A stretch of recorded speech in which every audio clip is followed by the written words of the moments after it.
separate introduction video, I thought I would just do a quick little about me and then just jump right in. My name is Brooke. I just turned 24 at the end of June and I'm from the Dallas area. I've always loved to read, but there was a little period where I didn't really read very much. I recently rediscovered my love for reading and I've been reading a lot lately, especially with quarantine. I found myself reading a lot. I've already actually hit my goal for the year of 55 books, which is crazy because it's only July and I'm already done with my goal. So we're gonna see how many we can do. But yeah, I guess that's it. If you have more questions, let me know. But well, let's get to the good stuff. Since it is July, I thought a really fun first video could be my reading rush TBR. So that's what we're gonna do here today.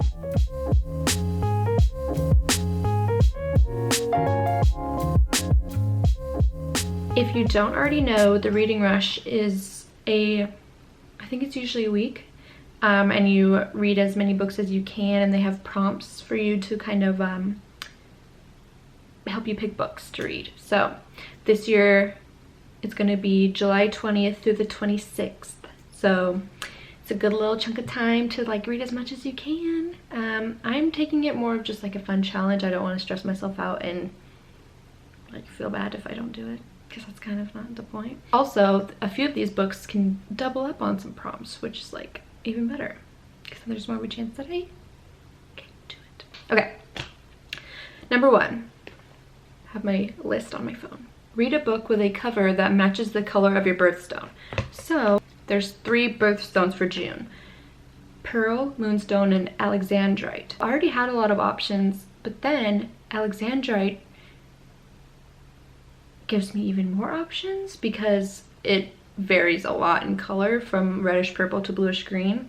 So I wanted to pick something that I was already excited about reading. Normal People, Sally Rooney. Haven't read it yet. I did read Conversations with Friends and I really liked it. We're going with the blue-green Alexandrite. So that is what's happening. If you don't know what this is about, it follows 2 teens. They go to the same school. They're kind of from different social classes. They know each other outside of school, but they don't really acknowledge each other at school. It kind of just follows their relationship throughout the years as they go to college and grow up, how their relationship changes and grows. I'm really excited about this. I love how Sally Rooney writes. It was kind of hard at first to get it used to the like lack of punctuation with dialogue. Yeah, and it's the same in this, so it'll probably take me a second to get into it because it is, you know, most people use punctuation for dialogue. I'm excited for this one. Number 2, read a book that starts with the word the.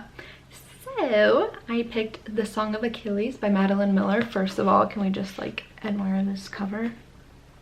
Ooh. I loved Circe.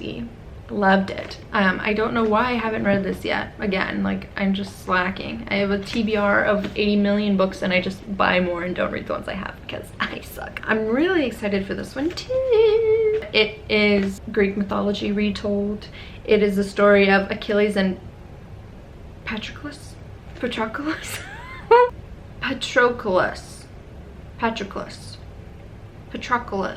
They are lovers. The heroes of Greece are called upon to lay siege to Troy in her name, her being Helen of Troy. Yes, so this is, we've all heard of Achilles' heel, right? You know, yeah, I'm excited for this one. And of course, and I have 2 more books that start with the, so if I don't end up getting to this one, I can knock out that prompt pretty easily. This video is a little chaotic. Number 3, read a book that inspired a movie you've already seen. This one was a little hard because recently I've read quite a few books that inspired movies I've already seen. Like I recently read Coraline and Matilda. I wasn't really sure what I had left on my shelf already to read, but I did pick this up recently, The Virgin Suicides. I love this movie. It's like Sofia Coppola is like the queen of life. I actually did start this already, just a few pages, but I have not gotten very far, so I'm excited for this one too. Also with the yeah, I'm really excited. This one is about, it's pretty dark. I'm not really sure how to explain this. Let me just read. With startling immediacy and dark, deadpan humor, the collective narrator of the Virgin Suicides tells a story in a voice that speaks for an eclectic group of men who once stalked life's secrets on the lawns and sidewalks of an affluent American suburb in the 70s. Men whose lives have been forever changed by their fierce, awkward obsession with the 5 doomed Lisbon sisters. I'm interested to see how the book differs from the movie because I did love the movie so much. I usually read books before I watch the movie, so sometimes it's hard for me when I've already seen the movie to read the book. Number 1, because I already know what's going to happen. Number 2, I just find myself like comparing it way too much, so we will see how this goes. Number 4, read the first book you touch. So I just went over to my little shelf and literally did this kind of thing. I did cheat a little bit. The first one I picked was one that I already read and I didn't want to do that, so sorry. When I did it again, I got There There by Tommy Orange. I have heard a couple of negative reviews, but overall, generally really good. I'm gonna read a little from this blurb too, just because I'm not sure how to describe it. So, There There is a relentlessly paced, multi-generational story about violence and recovery, memory and identity, and the beauty and despair woven into the history of a nation and its people. It tells a story of 12 characters, each of whom has private reasons for traveling to the big Oakland powwow. Tommy Orange writes of the plight of the urban Native American, the Native American in the city, in a stunning novel that grapples with a complex and painful history, with an inheritance of beauty and profound spirituality, and with the plague of addiction, abuse, and suicide. Yeah, so I feel like this one's going to be pretty heavy, but also it's just important to learn about other people's experiences. Plus, this cover is just beautiful. I love the orange. Okay, these next 2 I don't have physical copies of. Number 5, read a book completely outside of your house. So, in these trying times of quarantine, I live in an apartment, so I don't really have a yard. I do have a balcony, but it's overrun by spiders. So, I picked something that will be like a pretty fast read. I chose a graphic novel actually by Neil Gaiman. We're on a Neil Gaiman kick. It's Snow Glass Apples by Neil Gaiman, and I believe, I don't know too much about it. I heard that it's, first of all, kind of scary, and a like sinister retelling of Snow White, but it's kind of flipped, so Snow White's the bad guy.